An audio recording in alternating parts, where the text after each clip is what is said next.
There we go. All right. Once again, quick reminder, just as we go through this, please stay muted so that we don't have echoes. And that we can just go ahead without too much interruption. All right, I'm going to share my screen.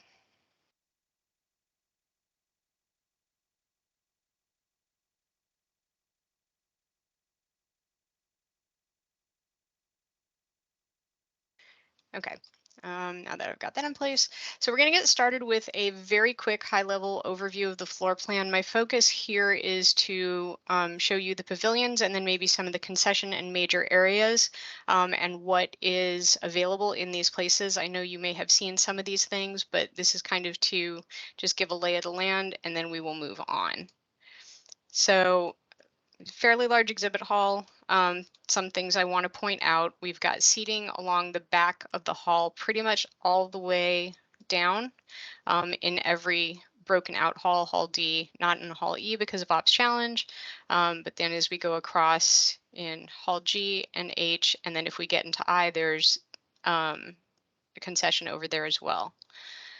Doubling back to the beginning. We've got an entrance here. There's a trolley that runs up and down the main aisle of the hall that runs continuously. There are 6 trolley carts, I believe. And then we do have stops that are indicated by large signage, but the trolley itself does not really adhere to only stopping there. It will stop kind of wherever you want or wherever attendees want.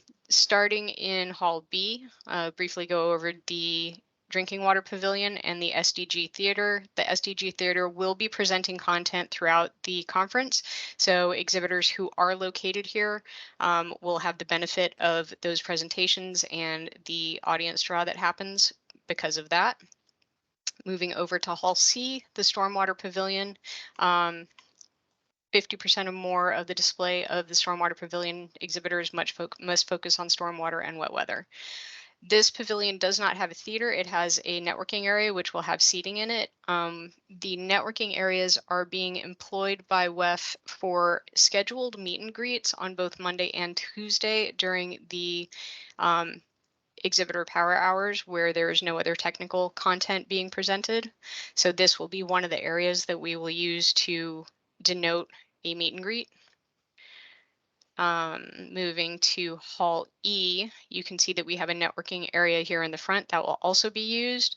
And then I do want to briefly go over the Innovation Pavilion and Innovation Zone along with some of the other areas here. There are 2 areas in the Innovation Pavilion where exhibitors do not have to provide their own carpet. That's the Innovation Showcase because the entire area is already carpeted, and the Discovery Zone because that is included in the package. Otherwise, if you are in one of these areas of the Innovation Pavilion, also known as the Innovation Zone, these booths do require carpet, including the Distributed Infrastructure Zone.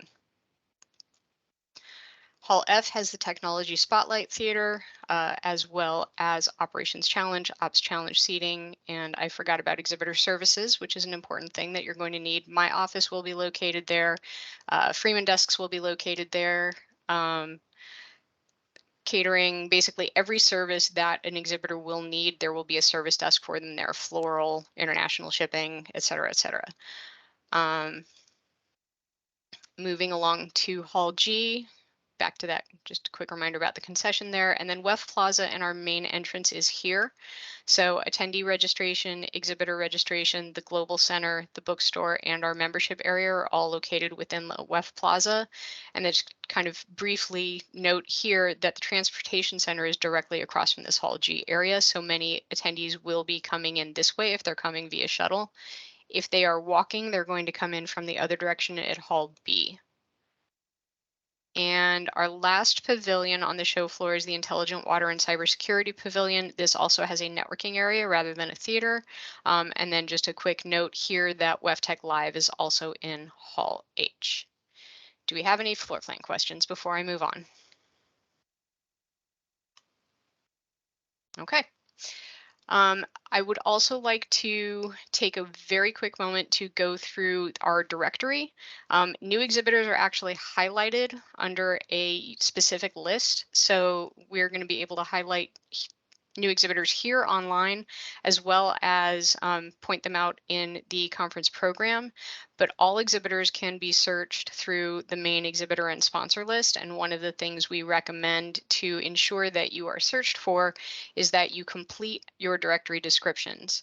Any exhibitor who is missing a directory description or is missing categories is going to be harder to find for attendees who use this. And I know for a fact that they do, because we just got an inquiry from an attendee asking how can they find exhibitors who deal with PFAS. And I pointed them out that if you search up here for any given term, anything that comes up for those exhibitors is going to be returned in those results. If you don't have anything in your directory listing, you can't be returned in search results. Same goes for your categories. So if your categories are not included in your directory listing, and we're going to get into where that is located and how you can update that, exhibitors, attendees are not going to be able to find you through this section. One other quick note, I did see that a couple of you did do the digital upgrades and have content here in the product brochures and press releases. Press releases in particular are going to be highlighted on our media page. So if you have the opportunity, please take advantage of that. And the only other thing that I want to quickly point out in this section is that you can also find the technical content here. So the content that I mentioned in the pavilions for the SDG Theater and for the Innovation Pavilion will be listed in this area of the directory.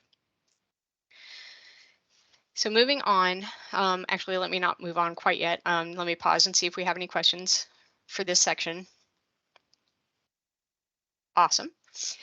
Moving on to the dashboard, I'm taking the liberty of borrowing MWI Pump's dashboard because they have the access to the most stuff based on their booth size.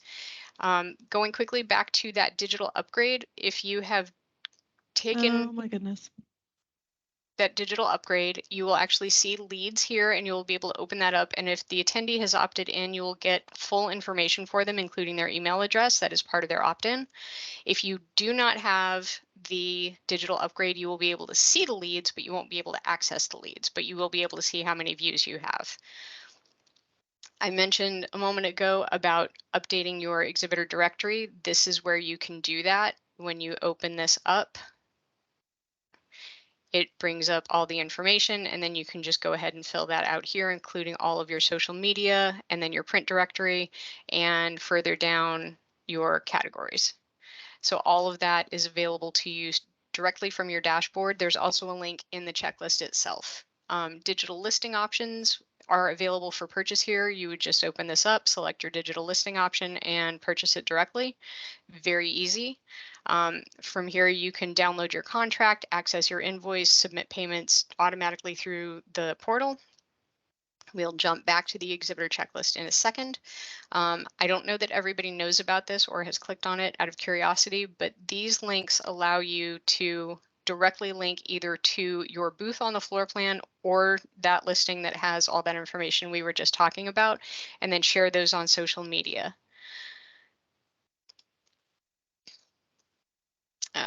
New signature required. If you see that, please go ahead and take care of it. And then if you decide you need to change your booth or want to move your booth and just want to submit a request for that, there's a automated request form right here. And we're going to jump into the checklist, taking a quick pause to see if there are any questions about this part. Yeah, I have a question if you don't mind. Sure.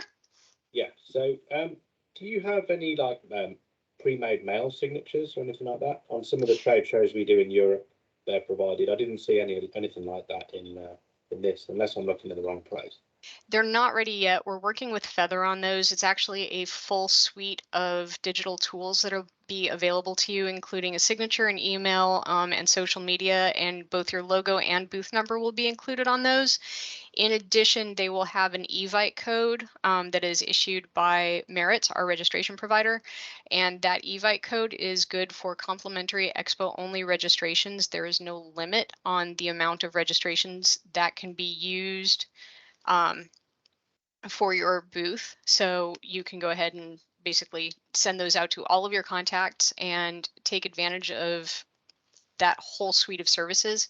In addition, um, anyone who registers using your Evite code will be visible to you in your merits dashboard as part of you'll have like an attendee list, and then you'll have a list of attendees who used your code to register, which will allow you to follow up with them, especially if you did the digital upgrade and you got leads and you got email addresses. So it's pretty powerful to use those both in conjunction. Okay, thank you for your help. Yep. All right. What was I doing? Oh, checklist. There we go. Okay, so I want to go through a few things really basic about how the checklist itself functions. Note that there is a tutorial here that I'm not going to open up yet, but there are a number of different ways of navigating through this checklist. Basically, you can just do show all and then sort them either alphabetically or by due date. If you do that, that final booth payment is going to come up. And if that comes up and you've already paid it, you can mark this item as completed and it will then live in your completed tab. If you do that and then suddenly decide, oh no, wait, I need that visible to me again, you take it out of your completed tab and move it right back into your checklist items. The reason that you do not see a hide button here is because it's a mandatory item, mostly to remind everybody that they do need to pay their final booth payment. But on other items that are not mandatory, if they don't apply, you can simply hide them and not look at them further. So that is one quick way to just go down item by item, date by date. You're like, and just check absolutely everything off. If you are looking for something in particular, there are two ways to do this. There's a search and it searches everything, or you can just go ahead and go straight to the item that you are looking for. So we have tried to do our best to cross tag things, but if you find that there's something in here that you are looking for, you think should be in here, it's not here, let us know, and it might be called something else or it might not be available yet, such as exhibitor registration and lead retrieval, which will be open on June 7th. And once you are fully paid, those items will show up here for you as well. I don't know if you guys want me to go through every last thing here. It's pretty self-explanatory, but I do find that that completed and hidden is one of the things that throws people off a little bit. You can also save items to your own calendar or add a custom item to your list if you want to use this to organize yourself. But pretty much everything that we have for exhibitors, including marketing materials, is going to be here. Aha. And this is a great moment for me to bring up the new product listing, even though we'll hit this again in marketing. So there's a direct link here into the free new product listing in WENT. This is due in July. If you have a new product that fits the criteria that is asked for on this link, I strongly recommend submitting that. There are only 60 slots available. It is free and it does get printed in the WENT magazine. Any questions before I jump further along? Okay. We're going to jump into the toolkit, and there's a lot of crossover between the toolkit and the checklist. The checklist is going to have all of your action items in order. The toolkit is available publicly, so anybody can look at it without logging in. One of the highlights here that I want to point out is we did create like a very fancy digital toolkit book that you can just kind of flip through. There's a little bit more content in here just in terms of explanation. So this is kind of a useful item for you to have or to at least look through to talk about the planner and what you can do in your own dashboard. So helpful little document there. We also have a quick link to the exhibitor FAQs and then a quick link to the dashboard login. As we move through the year, some of these links will change to highlight upcoming things, just as they will in the checklist. So if we've got webinars coming up, unlike this one, which we did really fast, but if we have official webinars coming up, those will get highlighted here for you to log in and be able to access those. The items available in your toolkit are exhibitor deadlines, general exhibiting information, display guidelines, marketing opportunities, that we were just kind of going over. And then there's an Exhibitor Success Resource Center, which does need to be updated, but it still has a lot of documents that you might want to look through for right now, as well as archived webinars, and then our 2021 exhibitor report. For now, we're going to focus on these top 4 items. So the exhibitor deadlines needs to be updated so that June pops up first. But basically it's got all of your deadlines with action links if they are available. So if we've got a deadline to submit something, we're going to link to where you can do that and more information about it. And again, exhibitor registration will open on June 7th. So once that is open, we will add a link there. But if you ever want to just kind of quickly go over deadlines without jumping into your checklist, this is a really fast way of doing that. General exhibiting information is here. This is a constant work in progress. As we have more information, we will add anything that we need to add for this. But if you have questions about your carpet and drape, about the exhibit hours, about labor jurisdictions, the move in or move out schedule, some general information about the New Orleans Convention Center, your required insurance, security, and then what is and is not included in the booth. All of that can be found here. And again, if there is something that you think should be here that we haven't added, do let us know and we'll make sure that it either belongs here and gets added or if it's somewhere else. This is a really important part of the toolkit. Most of this information is not in the checklist because the checklist isn't designed to host large chunks of information in this fashion. So this kind of lets you know what you can and cannot do in your booth and how to do anything that you may want to do. So this goes over a lot of content, balloons, covered booths, entertainment in your booth, flooring in your booth, so on and so forth. So this covers as many things as we can think of to cover. If we need something else, and you have a question about one of these services or any of these deadlines or any of the information in this, please reach out to us and we can help clarify. I'm going to stop here and see if we have any questions about the last 2 sections about either general information or the display guidelines.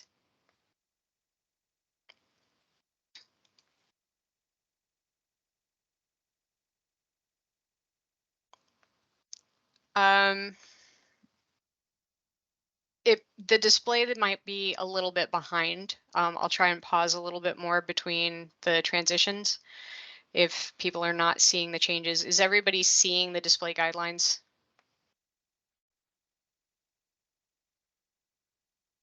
Yes. Okay, great, thank you. So I'm going to move on to the last section here in the toolkit, which is, I will pause to let everything catch up, the marketing tools, and we try to keep these in most current date order. So a slight update is needed here, but if we have any tools whatsoever that are available to exhibitors, you're going to either find them here or find information about them here. So for the Innovation Technology Awards, that deadline has passed. New product listing, we just talked about, that deadline is July 15th. This is, again, just a great thing to take advantage of if it fits for you. Abstract deadlines also passed. Yesterday was the last day for the Innovation Pavilion abstracts, or all pavilion abstracts. And then we talked about Feather a little bit a few minutes ago, but there's going to be more information about Feather once we do launch. It'll both be here and in the checklist. The checklist Feather link will be an automatic single sign-on link.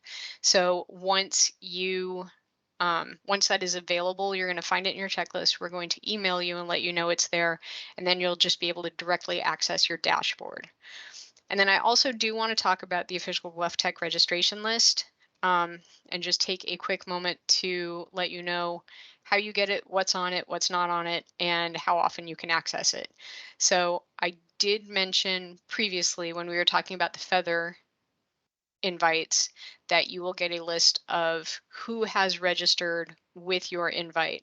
In addition, the complete current registration list is always going to be your Merits dashboard. So that's the same dashboard that you use to register booth personnel, to download the attendee list, and to order lead retrieval. So all of that will start being available pretty much next week to all exhibitors who are fully paid. If you are not yet fully paid, you can't access the dashboard, or not the dashboard, you can't access your merits registration portal, can't download attendees, and cannot yet order lead retrieval. But the attendee list, the registration list that is available, will have all registered professional attendees, not exhibitors, and it has all demographics in searchable and sortable Excel fields so that you can really narrow down the list to who you want to look at, and does not include email addresses. No one has access to this list other than you, WEF, and Merits. So if you received emails from anyone saying, hey, I've got a WEFTEC attendee list for sale, we've got 60,000 attendees, don't you want those email addresses? Just pay us a few $1,000s and you can get that. That's not valid. Those people are scammers, and those are not our attendee lists. I don't know what lists they are, but they're not ours. So that's my little spiel about the attendee list. We've already talked about the checklist a little bit, and I believe that I have hit everything that I wanted to talk about in this quick overview. So I am going to open this up for questions, see if there's anything you want me to repeat or go back to, or have questions about anything that we didn't talk about.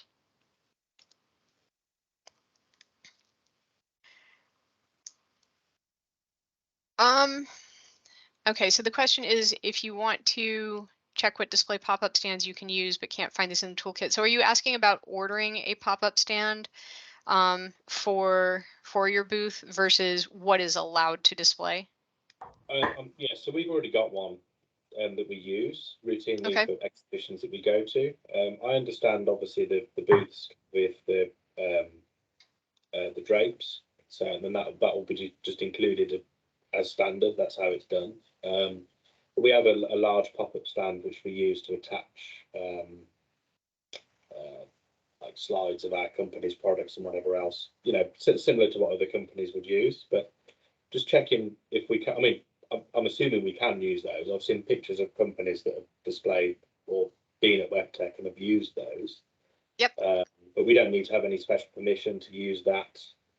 We can just put that up as long as it stays in our stand and doesn't sort of exceed any heights. I think that's the general rule of thumb with that kind of thing. Correct.